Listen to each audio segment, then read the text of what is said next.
we do to God each day? How long can we stand strong? And all I got is one question left. If we turn our backs and spit in his face, is God still gonna bless the USA? An elderly woman in Kentucky celebrated her 100th birthday and invited the town to her party. The local newspaper editor came to write a human interest story for the next edition. He asked her what she would do differently if she could live her life again. She said she would take better care of her teeth and travel lighter if she could go again. Greetings, Patriots. I'm Perry Green, and this is God in America. Each of us needs to travel lighter. We don't need so many physical belongings, and we don't need the heaviness of the spiritual burdens we bear.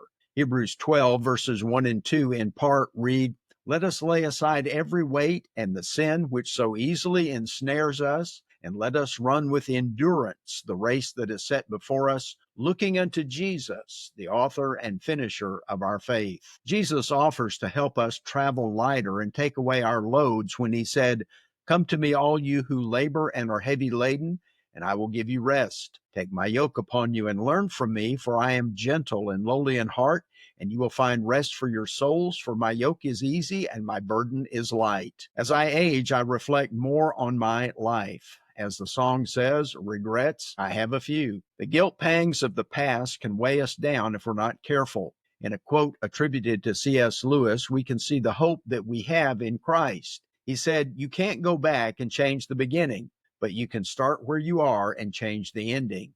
That statement is true of individuals and nations. God is the champion of the lighter loads, restarting, and second chances. Because of Christ's faith and our trust in him, he forgives our past, empowers our present, and paves the way for our future. Throughout the scriptures, we see that God repeatedly gives people the opportunity to make a fresh start. Through Noah, the world was renewed. God reinstated the nation of Israel. Moses, David, Saul of Tarsus, Peter, and us with new lives. Romans 6, 1 through 4 pictures the symbolism in baptism. Verse 4 reads, "Therefore we were buried with him through baptism into death, that just as Christ was raised from the dead by the glory of the Father, even so we also should walk in newness of life." The fact that God renews our lives lightens our burdens, and we run the race unencumbered. Oliver Wolcott was a Connecticut governor and signer of the Declaration of Independence.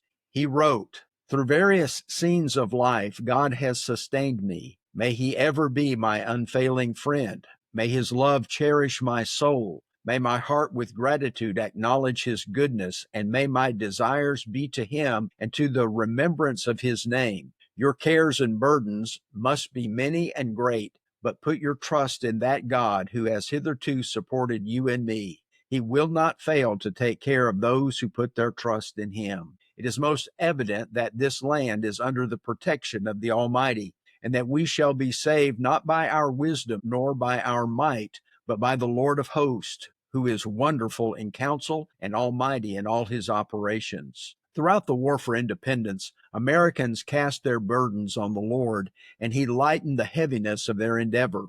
Whenever our nation has been forced into conflict or crisis, we have responded with fervent prayer, and God has responded with great awakenings and subtle guidance. Today, we are in a state of record national debt and government corruption. God can lift the load, but we must approach him humbly and lean on him with a trusting faith. It's easy to read about Jesus' offer to carry our burdens, as well as other passages like Psalm 55, verse 22. He said, "Cast your burden on the Lord, and he will sustain you. He will never permit the righteous to be moved." It's more difficult, however, to let go of those weighty things and let God take them up. We typically pick them up once we lay them down. This becomes one of the most significant times to trust in the Lord with all our hearts and let him do what he does best. In him, burdens become opportunities. Faith is refined in trials, and pain is met with healing. His sacrificial love exemplifies the ultimate lifting of humanity's greatest burden, sin, granting us freedom and redemption through his life, death, and resurrection. When life feels overwhelming, Christ's presence reminds us that we're never alone. By surrendering our concerns to Him, we not only find relief, but also the strength to rise above adversity. He is the answer to life's burdens, inviting us to a profound relationship where our struggles are shared and our hearts are renewed.